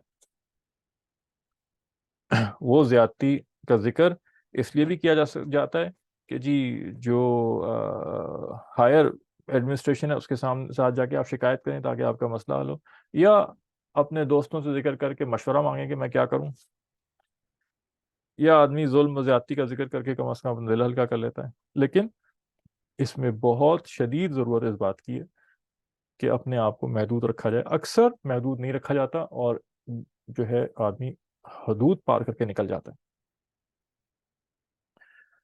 دوسری چیز، کسی قوم کا ذکر کرنا برائی کے ساتھ، یا کسی کمپنی کا ذکر کرنا برائی کے ساتھ، یہ غیبت میں شمار نہیں ہوتا. فلاں ملک والے جو ہیں وہ تو ایسے ہیں، ایسے ہیں، ایسے برائیاں ان میں، یہ غیبت نہیں شمار ہوگی جب تک کہ ان میں سے کسی خاص شخص کو یا خاص اشخاص کو متعین کر کے، سلیکٹ کر کے ان کی طرف اشارہ نہ کیا جائے. کسی کمپنی کا نام لے کے کہا جائے کہ یہ کمپنی والے ہیں ہی ایسے برے، یہ کمپنی والے ہیں ہی ایسے برے، یہ کمپنی جو ہے یہ بہت بہت ایسے ایسے کام کرتی ہے، غلط کام کرتی ہے. یہ غیبت میں شمار نہیں جب تک کہ اس کمپنی میں کسی کا نام لے کے آپ تذکرہ نہ کریں، وہ غیبت میں نہیں آئے گی. تو یہ چند باتیں تھیں جو ذہن میں رہنی چاہیے.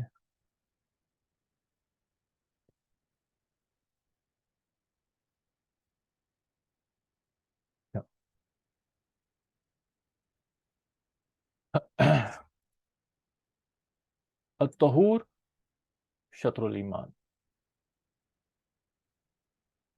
پاکی ایمان کا آدھا حصہ ہے. شطر کے معنی کئی سارے ہیں. ایک معنی اس کے ہیں حصہ.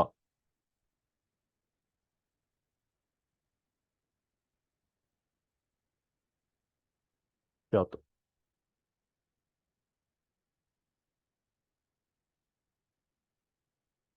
حصہ. ایک معنی اس کے جانب،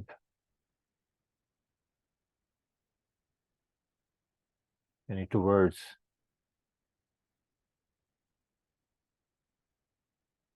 یہ معنی بھی. اور حصہ ہارٹ. تو جو آیت آتی ہے نا قرآن میں، فولی وجہ کا شطر المسجد الحرام، تو تم اپنا رخ کر لو مسجد حرام کی طرف نماز کے لیے، تو وہاں بھی شطر آ رہا ہے، وہاں پہ ٹورڈز کے معنوں میں، یعنی جانب کے معنوں میں، اور اس حدیث کے اندر حصوں کے معنوں میں. طہارت نصف ایمان ہے. طہارت پاکی کو کہتے ہیں، طاہر ہونا.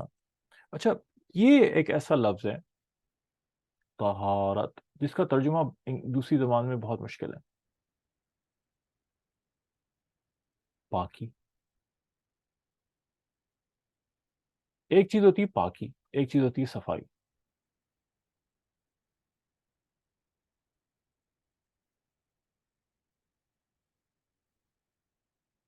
صفائی یہ الگ الگ چیزیں ہیں، پہلے بھی ایک دفعہ شاید ذکر کیا جا چکا ہے اس کا، لیکن یہ الگ. صفائی کا ترجمہ کریں گے تو کلینلینس.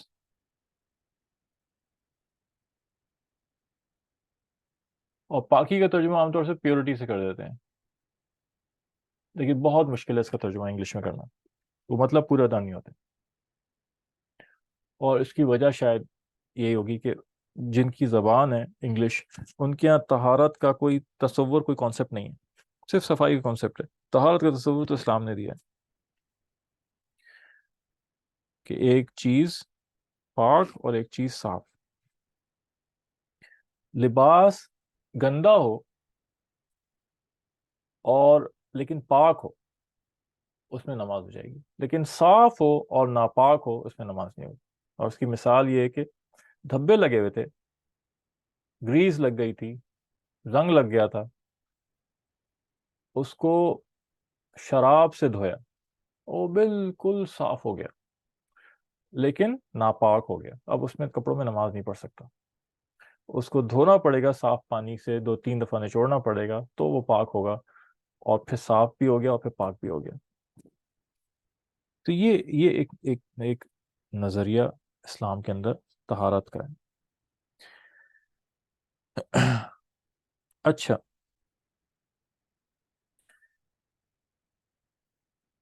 تو ایک تو یہ کہ صفائی اور طہارت اور پاکی، اس کی اہمیت بیان کی گئی ہے.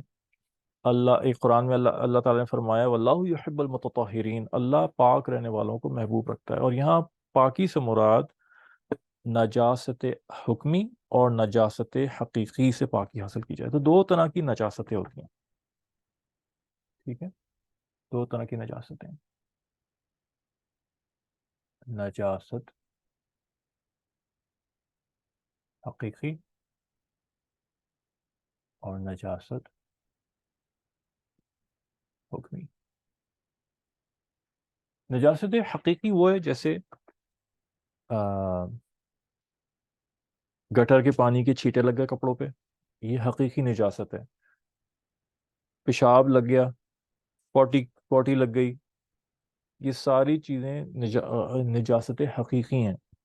ان کو دھویا جائے گا اور ان کے اثرات کو دور کیا جائے گا تو ان سے پاکی حاصل ہوگی. اور نجاست حکمی، وضو کا ٹوٹ جانا، ہوا خارج ہو گئی پیچھے سے، یہ حکمی نجاست ہے. اس میں کوئی حقیقتاً کچھ نہیں کوئی گندگی نہیں لگی ہوئی، لیکن اللہ نے یہ حکم دیا ہے کہ جب ہوا خارج ہو جائے گی تو تم ناپاک تصور کیے جاؤ گے، وضو تمہارا ٹوٹ گیا. اور تم اس کی پاکی اختیار کرنے کا طریقہ یہ ہے کہ ایک خاص طریقے سے دوبارہ سے اپنے آپ کو دھویا جائے، جس کو وضو کہتے ہیں. غسل جنابت واجب ہو جانا، یہ نجاست حکمی ہے. صحبت کی میاں بیوی نے ایک دوسرے کے ساتھ، تو شریعت نے کہا کہ اب نجس ہو گئے دونوں. اور یہ نجاست ظاہری طور پہ تو جو بھی تھی وہ دھو دی، منی لگی ہوئی تھی، سپرم لگے ہوئے تھے، جو بھی تھا وہ سب دھو کے صاف کر دیا، لیکن ابھی بھی نجس رہیں گے دونوں جب تک کہ خاص طریقے سے غسل نہ کر لیں، جس کے 3 فرائض ہیں کہ منہ بھر کے کلی کرنا، اور ناک کے نرم حصے تک پانی اندر ڈالنا، دونوں نتنوں میں 2، اور تیسرا سر کے بالوں سے لے کے پاؤں کے ناخنوں تک جسم کا ہر حصہ پانی میں سے تر ہو جائے. یہ 3 فرائض ہیں، جب تک یہ پورے نہیں ہوں گے وہ نجاست دور نہیں ہوگی، اور آدمی نجس رہے گا. نہ نماز پڑھ سکتا ہے، نہ قرآن پڑھ سکتا ہے، نہ ہاتھ لگا سکتا ہے، قرآن زبان سے بھی نہیں پڑھ سکتا، مسجد میں بھی نہیں جا سکتا. یہ نجاست حکمی ہے، حکم ہے اس کا کہ یہ نجس ہیں. بظاہر کوئی نجاست نظر نہیں آ رہی. تو طہارت ان دونوں نجاستوں سے پاک ہونے کو کہتے ہیں، ٹھیک ہے. تو یہ اس کو آدھا ایمان کہا گیا ہے. اور ایک وجہ اس کی یہ بھی ہے کہ جب کافر ایک مسلمان ہوتا ہے تو اس کے پچھلے گناہ سارے معاف ہو جاتے ہیں، چاہے وہ چھوٹے گناہ ہو، صغیرہ گناہ ہو، چاہے کبیرہ بڑے گناہ ہو. اور جب ایک انسان، ایک مسلمان جب وضو کرتا ہے تو اس وضو سے چھوٹے جتنے گناہ ہیں وہ سب معاف ہو جاتے ہیں. کبیرہ معاف نہیں ہوتے، کبیرہ کے لیے توبہ کرنی پڑتی ہے. اس نقطہ نظر سے بھی طہارت کو نصف ایمان کہا گیا ہے کہ صغیرہ گناہ معاف کروا دیے اس نے سارے، کبیرہ گناہ توبہ کرنی پڑے گی. اور کافر کو مکمل طہارت حاصل ہو جاتی ہے جب وہ مسلمان ہوتا ہے کہ اس کے صغیرہ اور کبیرہ دونوں معاف ہو جاتے ہیں. دوسرا ایک مطلب یہاں پہ علماء نے یہ بھی بیان فرمایا ہے کہ یہاں ایمان سے مراد جو ہے وہ اصل میں نماز ہے، جیسے کہ قرآن میں آتا ہے وَمَا كَانَ اللَّهُ لِيُضِيعَ ایمانکم، اللہ تمہاری، اس کی ترجمہ یہی ہے کہ اللہ تمہاری نمازوں کو ضائع نہیں کرے گا۔ یہاں ایمان سے مراد نماز ہے۔ تو اس آیت میں ایمان سے مراد نماز، تو اب مطلب یہ ہوا کہ صحت، نماز کے ٹھیک ہونے کے لیے طہارت بہت اہم، طہارت نماز کا حصہ ہے، اس لیے طہارت کو نصف صلاۃ کہا گیا۔ ایک مطلب اس سے یہ نکلتا ہے۔ امام غزالی رحمۃ اللہ علیہ فرماتے ہیں کہ الطہور شطر الایمان میں صرف یہ بات نہیں ہے کہ ظاہری اعضاء پہ پانی بہا کے اس کو دھو دیا جائے، بلکہ اس کے ساتھ باطنی طہارت بھی، یعنی اپنے دل کو بھی تکبر، حسد، تمام بری چیزوں سے پاک کرو، ظاہر کو بھی پاک کرو، باطن کو بھی پاک کرو۔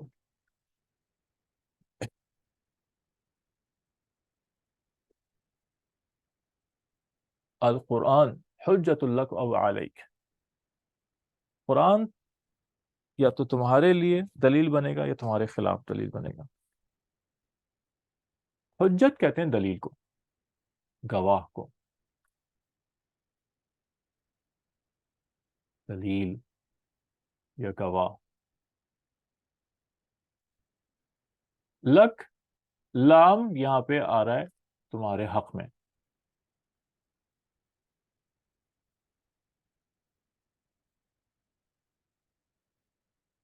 اور علیک کا جو ہے تمہارے کے لیے آ رہا ہے، اور لام جو ہے وہ حق کے لیے آ رہا ہے، تمہارے فیور میں، your favour, in your favour. اور علیک میں کا جو ہے یہ یور، اور اعلی اگینسٹ، یعنی خلاف۔ اور ان کے بھی مطلب، ان الفاظ کے مطلب بھی بدل جاتے ہیں الگ الگ جگہ، کہیں پہ اعلی اگینسٹ کے لیے آ رہا ہے، کہیں پہ اعلی لازم، لزوم کے لیے آتا ہے، فرض کرنے کے لیے آ جاتا ہے۔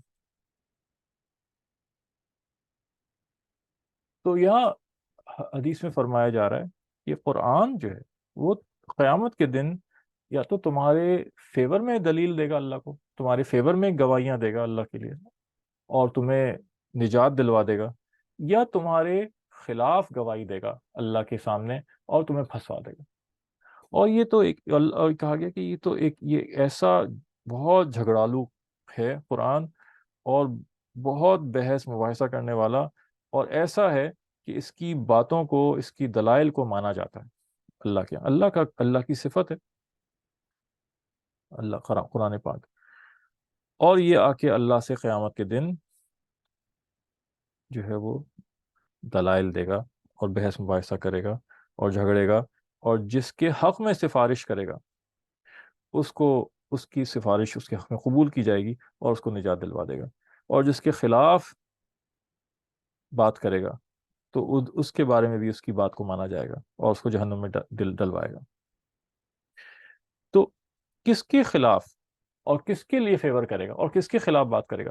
وہ اپنے حقوق کے حساب سے کرے گا، کہ جس نے اس کے حقوق ادا کیے اس کے فیور میں یہ دلیلیں دے گا، اور جس نے اس کے حقوق ضائع کیے اس کے خلاف دلیلیں دے گا۔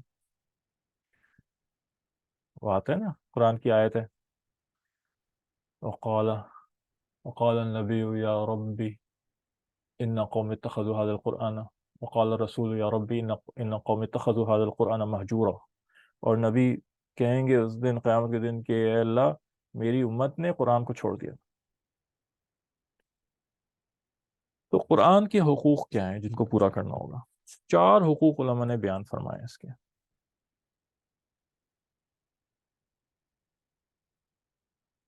قرآن کے 4 حقوق۔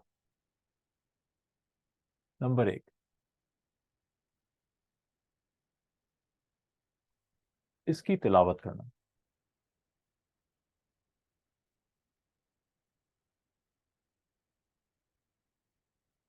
اب تلاوت کرنے کے اپنے حقوق ہیں، تلاوت کرنے کے اپنے کیا حقوق ہیں؟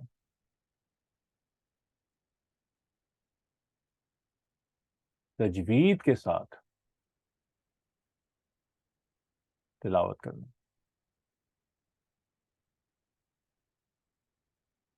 روزانہ کرنا،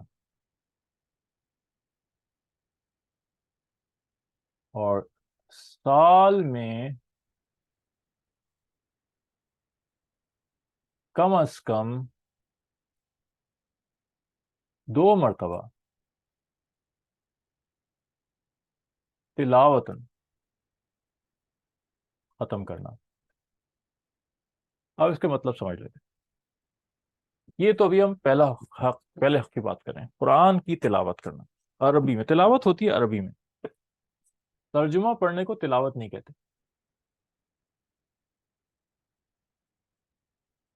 کہیں کوئی یہ سمجھتا ہو کہ میں عربی مجھ سے تو پڑھی نہیں جا رہی ہوتی، تو چلو میں اردو میں ہی پڑھ لیتا ہوں، اردو میں تلاوت کر لیتا ہوں، انگلش میں کر لیتا ہوں، یہ تلاوت نہیں ہوتی۔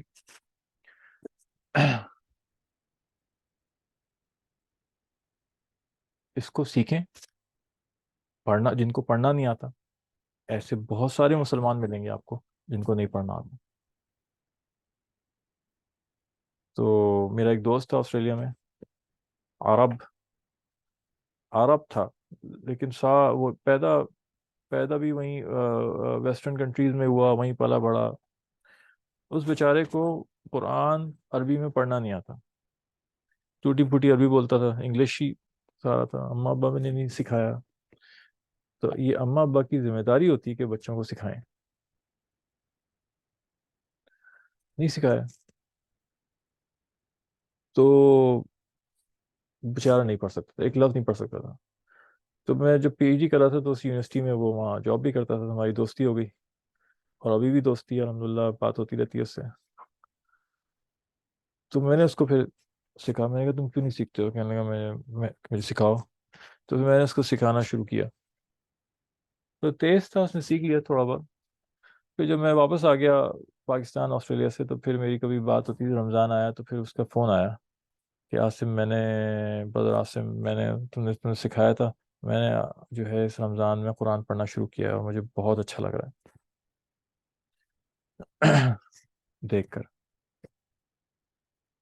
تو تجوید کے ساتھ، قرآن تجوید کے ساتھ نازل ہوا ہے، اس کے اصول ہیں، کس طرح سے حروف کو پڑھا جائے، کس طرح سے آپس میں کمبائن کریں لیٹرز، اور ان کی کمبینیشن کیسے بنے، اور ان کی ساؤنڈز کیسے نکلیں، جسے مخارج کہتے ہیں، آرٹیکولیشن۔ اس کے ساتھ تجوید کے ساتھ نازل ہوا ہے۔ تجوید کے بغیر جو پڑھتا ہے وہ گناہ گار ہے، تو اس کو سیکھنا چاہیے۔ ہم کہتے ہیں جی ہم سے سیکھا ہی نہیں جا رہا، ہم نے بہت کوشش کی، دنیا کے سارے علوم سیکھ لیتے ہیں، اس میں ہمیں مشکل نہیں ہوتی، اور قرآن کے اندر زبان نہیں چل رہی۔ اصل یہ کہ موٹیویشن نہیں ہے، حقیقت بات یہ کہ موٹیویشن نہیں ہے۔ جب انسان موٹیویٹڈ ہوتا ہے وہ سب کام کر لیتا ہے۔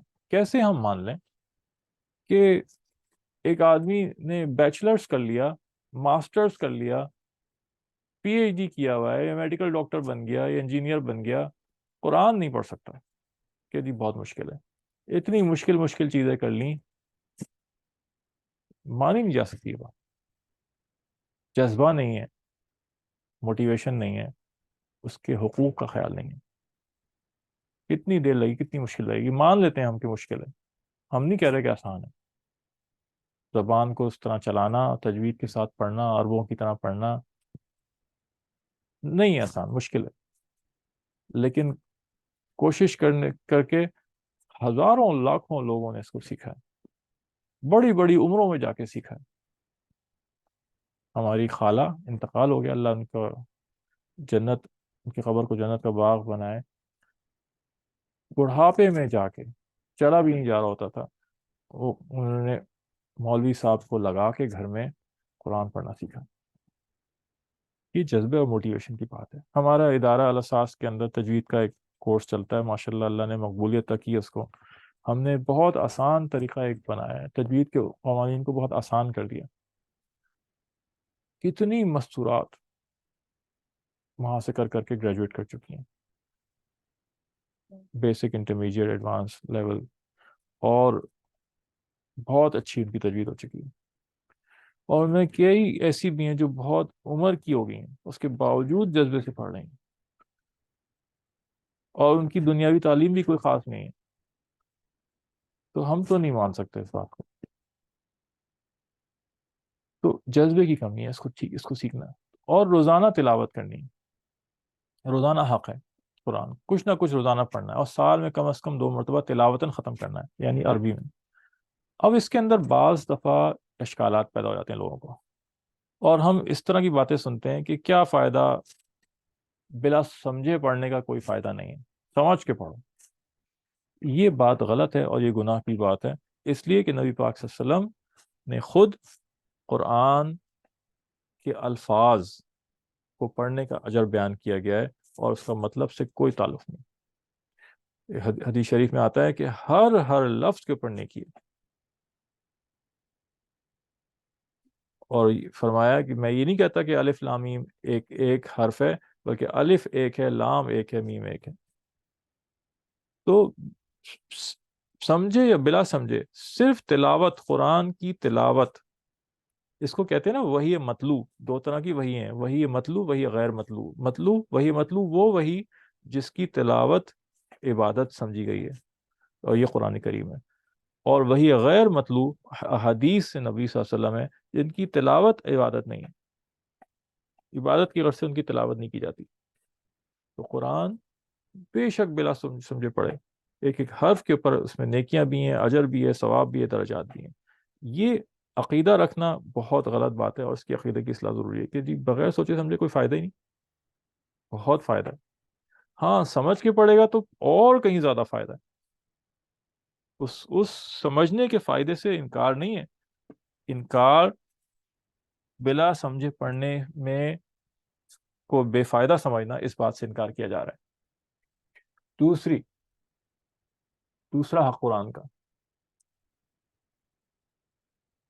اس کو سمجھنا. اللہ نے کیا کہا ہے، کیا میسج دیا اس کے اندر، حکم کیا دیا اللہ نے، اللہ تعالیٰ کیا چاہ رہا ہے، اللہ ہمیں کیا میسج دے رہا ہے، ہم سے کیا باتیں کر رہا ہے، مقصد کیا ہے قرآن کا، ہم اپنی زندگی کیسے گزاریں. یہ سب سمجھنے کا تعلق رکھتا ہے. اس میں ایک اور افراط و تفریط ہو جاتی ہے لوگوں میں، افراط و تفریط. وہ یہ کہ بعض لوگ سمجھتے ہیں کہ قرآن سمجھنے کا مطلب ہے کہ اس کو تفسیر بیٹھ کے باقاعدہ پڑھی جائے، ترجمہ باقاعدہ پڑھا جائے. تو ایک سمجھنا تو یہ ہے بالکل. اور ہر آدمی کے اندر استعداد نہیں ہے کہ وہ قرآن کی تفسیر پڑھے بیٹھ کے، اور قرآن کا ترجمہ پڑھے بیٹھ کے اور سمجھے اس کو. ایک آدمی ہے جس نے کبھی تعلیم ہی نہیں حاصل کی، جو لکھنا پڑھنا ہی نہیں جانتا فرض کریں، یا اگر جانتا ہے تو بہت تھوڑا جانتا ہے، اس کی عقل ہی اتنی نہیں ہے، اس کی ایبلٹیز، اس کی استعداد ہی نہیں ہے اتنی. سارے لوگ تو ایک استعداد کے نہیں ہوتے نا. ہر ایک سے یہ توقع کی جائے اور ہر ایک سے یہ مطالبہ کیا جائے کہ جی تم قرآن کو ترجمے سے پڑھو اور قرآن کو کی تفسیر بھی پڑھو، تو یہ ممکن ہی نہیں ہے. ہر آدمی برابر استعداد کا، کیپیسٹی کا ہوتا ہی نہیں. جیسے ہر آدمی سے آپ توقع نہیں کر سکتے کہ تم انجینئرنگ کرو یا تم ڈاکٹر کرو، ڈاکٹر بنو. تو قرآن، علماء نے جو قرآن میں سے جو مسائل نکالیں اور زندگی گزارنے کے لیے اللہ کے جو احکام آسان کر کے ہمیں بتائیں، وہ سمجھ لینا، یہ بھی قرآن سمجھنے کے برابر ہی ہے. اس لیے کہ مسائل قرآن و حدیثی سے نکالے جاتے ہیں. یہ عجیب ایک بات بعض دفعہ ہوتی ہے، لوگ کہتے ہیں جی اس مسئلے کا جواب بتائیں اور قرآن اور حدیث کی روشنی میں بتائیں. تو بھائی قرآن اور حدیث کے علاوہ اور کس کی روشنی میں چیزیں نکلتی ہیں، مجھے یہ بتا دیں. سارے مسئلے قرآن اور حدیثی کی روشنی میں تو ہوتے ہیں. یہ تو ضروری نہیں کہ دلائل بتائے جائیں آپ کو. ہر آدمی دلائل کو سمجھ بھی نہیں سکتا. یہ بات پہلے بھی ہوئی تھی کہ ہر آدمی دلائل کو سمجھنے کے لیے بھی بہت بڑی عقل چاہیے. علم کو سمجھنے کے لیے، علم سمجھنا کوئی آسان کام ہے. ہمارے حضرت مفتی نواز الرحمان صاحب دامت برکاتہ حضرت فرماتے ہیں کہ اگر عقل کو اور علم کو تولا جا سکے تو یہ کہا جائے گا کہ 1 من علم کو سمجھنے کے لیے 10 من عقل چاہیے. علم سمجھنا کوئی آسان کام ہے، دلائل سمجھنا کوئی آسان کام ہے. یہ جب ہمارا ابھی درس حدیث شروع ہوا تھا تو میں نے اس کے اندر بھی اخلاص النیت پہ جو حدیث تھی انما الاعمال بالنیات، اس کو بہت تفصیل سے کھول کھول کے اس کو بتایا کہ اس میں کتنی پیچیدگیاں ہیں، صرف جو لغت عربی لغت سے حل ہوتی ہیں، اور عام آدمی اس کو سمجھ بھی نہیں، اس کو ہوا بھی نہیں لگ سکتی اس کو، کہ اس میں سے کیسے کیسے مسائل نکلے ہیں اور کس کس طرح سے سمجھا گیا ہے۔ تو ہم کیسے دلائل کا مطالبہ کر سکتے ہیں جب ہمیں وہ بنیاد ہی نہیں پڑی، ہم نے اس کے پری ریکوزٹ سبجیکٹس ہی نہیں پڑھے ہوئے؟ تو علماء جن مسائل کو بیان کر دیں وہ مسائل بھی قرآن ہی ہیں اور حدیث ہی ہیں، تو وہ قرآن و حدیث کو سمجھنا ہی ہے۔ اور عام آدمی، عوام الناس، جب بتائے ہوئے مسائل پہ عمل کرتا ہے تو گویا وہ قرآن اور حدیث کو سمجھ ہی رہا ہے اور اس کی سمجھ پہ ہی چلا ہے۔ ٹھیک ہے، اس کو سمجھنا کہ یعنی اللہ کے کیا احکام ہیں، اللہ اور رسول کے کیا احکام ہیں، ان کو سمجھنا کہ جی اللہ نے تمہارے پر نماز فرض کی ہے، روزہ فرض کیا ہے، حج کیا، زکوٰۃ کیا، وغیرہ وغیرہ وغیرہ، سچ بولنا ہے، دیانتداری اختیار کرنا ہے، حقوق گھر والوں کے ادا کرنا ہے، بیوی بچوں کے، ماں باپ کے، پڑوسیوں کی، ساری باتیں جب بتائی جائیں گی تو قرآن ہی تو سمجھ رہے ہو۔ اب ایک ایک آیت لے کے اس کی ساری تفسیر میں جانا کہ شان نزول کیا ہے اور اس میں کیا کیا مسائل ہیں، یہ تو ہر آدمی کی استعداد نہیں ہو سکتی۔ تیسرا حق،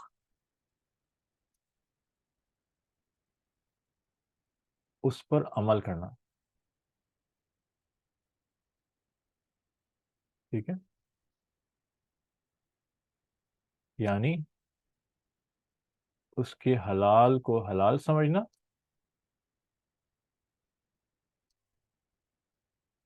اور حرام کو حرام سمجھنا۔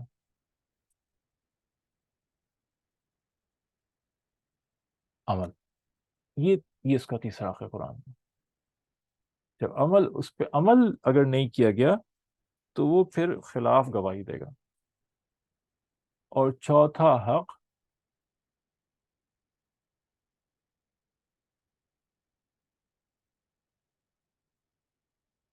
اس کے پیغام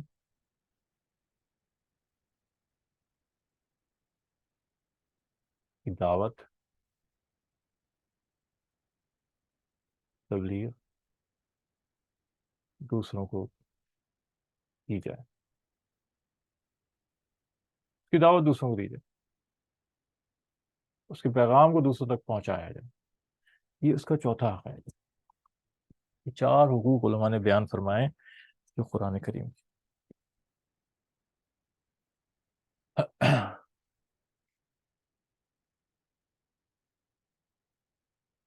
اچھا، ایک مجھے بات اور پچھلے کی یاد آ گئی، الید العلیٰ خیر من الید السفلیٰ میں کچھ ایک آدھ بات اور ضروری تھی جو میری ذہن میں تھی، میں نکل گئی، اب یاد آئی ہیں، اللہ نے ڈالی ہے، تو میں سوچا اس کو بیان کر دیا جائے۔ اسی کے ذیل کے اندر، اسی کے اندر یہ بات کی طرف بھی اشارہ ہے کہ خرچ کرنے والا بنا جائے، ہیبٹس بنائی جائیں دوسروں پہ پیسہ خرچ کرنے کی، چاہے وہ گھر والے ہوں، چاہے وہ پڑوسی ہوں، چاہے وہ ضرورت مند ہوں، رشتہ دار ہوں، محتاج، فقراء، مساکین، خرچ کرنے کی عادت ڈالی جائے، خرچ کرنے کی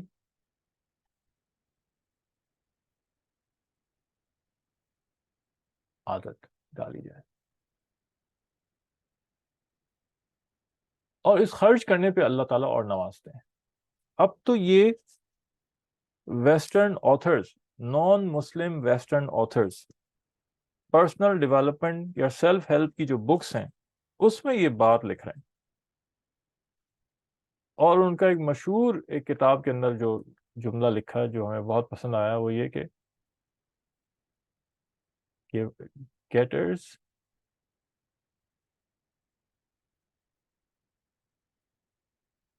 are not getters but givers are getters۔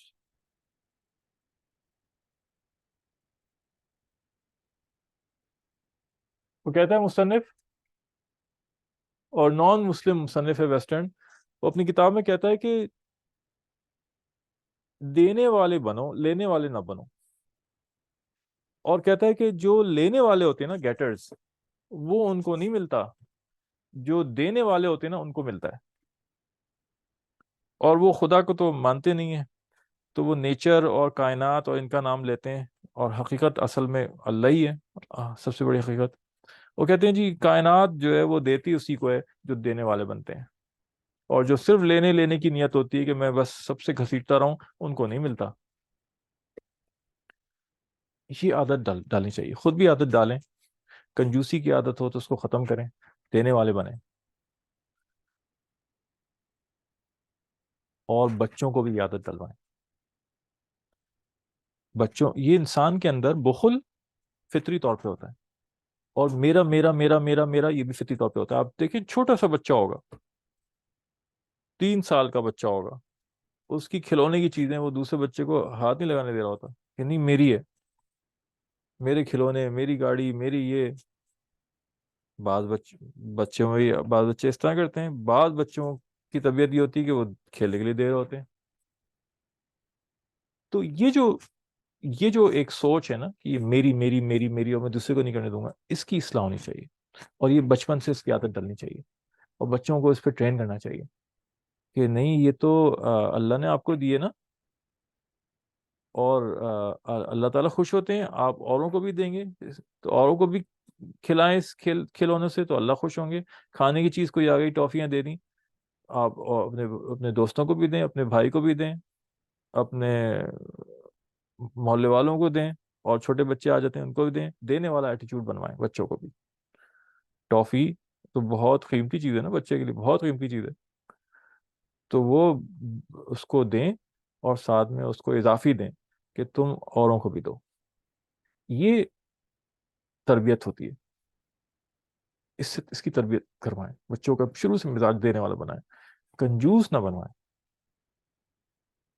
بلکہ اس کو شیئرنگ مزاج بنوائیں. ہر چیز میں جو جو اس کے پاس اس کو آپ دے رہے ہیں چھوٹی عمر سے، اس میں سے شیئر کرنا سکھائیں اس کو. اور یہ مزاج بچپن سے بنتا ہے. ہم لوگ بچوں کے پیسے، جب بچوں کے پاس پیسے جمع ہو جاتے ہیں، ان کو امتحان میں پاس ہوئے تو دادے نے بھی دیے، دادی نے بھی دیے، فلاں نے بھی دیے، چچا نے بھی دیے، ماموں نے دیے. عید پہ عیدیاں جمع ہوتی ہیں، بہت ساری جمع ہو جاتی ہیں. تو ہم نے بچوں کو بیٹھ کے شروع سے ان کو فائنینشیل ہیبٹس ان کے بنوائے پراپر، اور اس پہ محنت کی ہے کہ یہ جو تمہارے پاس پیسے جمع ہوئے نا بیٹا، یہ اللہ کے دیے ہوئے ہیں، اور اللہ نے اس میں حقوق رکھے ہیں اوروں کے بھی. تو اب اس میں سے تم مدیں بناؤ، الگ الگ چیزوں کی مد بناؤ، اس کو مد کہتے ہیں اردو میں، اور ڈسٹریبیوٹ کرو اس کو. یہ سارے آپ کے استعمال کے لیے نہیں ہیں. اور پھر ہم نے ان کی پرسنٹیج مقرر کر دی کہ جتنے پیسے آپ کے پاس جمع ہوئے ہیں اس عید کے اوپر، اس میں سے، اور مجھے یاد تو نہیں کہ ہم نے کیا پرسنٹیج رکھی تھی، لیکن مثال کے طور پہ 10% صدقہ کریں گے آپ. اور یہ جو غریب مساکین ہیں ان کا حق ہے. تو زمانے میں یمن کے مہاجرین تھے جو ترکی میں سیٹل ہو رہے تھے، تو وہاں پیسے بھجوائے جا رہے تھے، تو ہم نے بچوں سے ہر ایک سے بھی نکلوائے کہ وہ تمہارے بھائی، مسلمان بھائی جو پریشان ہیں، ان کے لیے تمہارے پیسوں میں سے نکلنے چاہیے. تو صدقے کے پیسے جب جب ان کے کوئی امتحان میں کا انعام ملا، عیدی جمع ہوئی، تو اس میں سے الگ الگ لفافے بنائیں گے کہ یہ صدقے کا لفافہ ہے، سب اپنے پیسے صدقے کے 10% نکالیں اور اس میں ڈالیں. ایک ماد یہ ہو گئی. دوسری ڈویژن فائنینشیل کیٹیگری یہ بنوائی کہ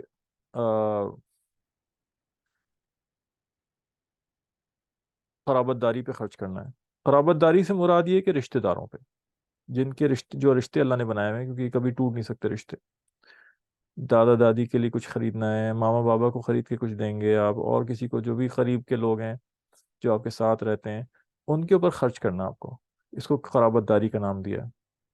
تو ایک کیٹیگری اور ایک لفافہ اس کا بنایا کہ 10% یا جو بھی پرسنٹیج متعین کی ان کا دیکھتے ہوئے کہ اتنا آپ اس میں ڈال دیں گے لفافے میں، اور سارے بچے اپنا صدقے کا ایک لفافہ بنا لیں، سب اسی لفافے میں ڈالیں صدقہ، تاکہ ایک جمع ہوتا رہے، اور قرابت داری کا بھی ایک لفافہ بن جائے گا سب کے لیے، سب اپنا اسی میں ڈالیں گے، تاکہ ایک اماؤنٹ جب اتنا جمع ہو جائے گا کہ کچھ آ سکے تو کبھی دادی کو کچھ خرید کے دے دیا تحفہ، کبھی ماں بابا کے لیے کچھ لے آئے، کبھی کسی کے لیے کچھ لے آئے، کبھی کسی کے لیے۔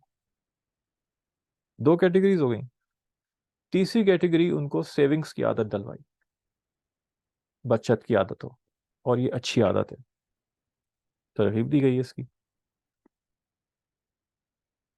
تو وہ بھی کوئی پرسنٹیج لے لی، 10%، 15%، کہ اتنا آپ کی سیونگز ہوگی، اس کو آپ ہاتھ نہیں لگائیں گے۔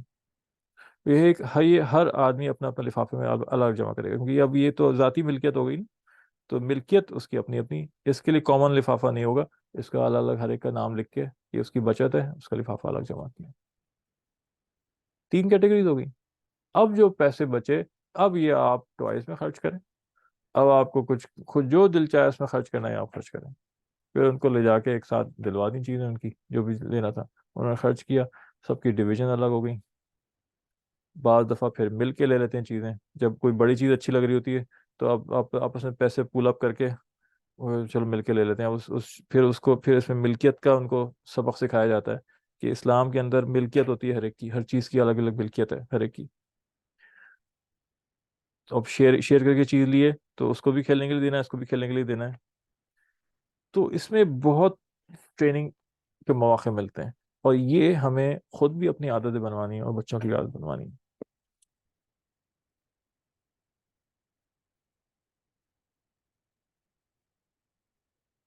What about for wives spending the husband's money on others when he is not in favor of it؟ ایک سوال آیا ہے، یہ جائز نہیں ہے، شوہر کا پیسہ اس کی اجازت کے بغیر خرچ کرنا یہ اجازت نہیں ہے بیوی کو، اسی طرح سے بیوی کا پیسہ شوہر اس کی مرضی کے بغیر خرچ کرے یہ شوہر کے لیے بھی جائز نہیں ہے۔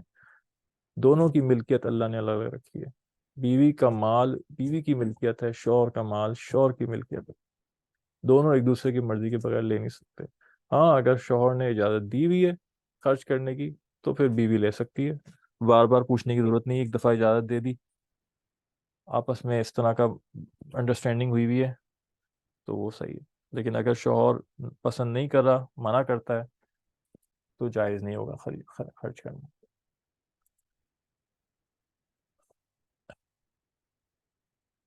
اللہ تعالی ہمیں عمل کرنے والا بنائے۔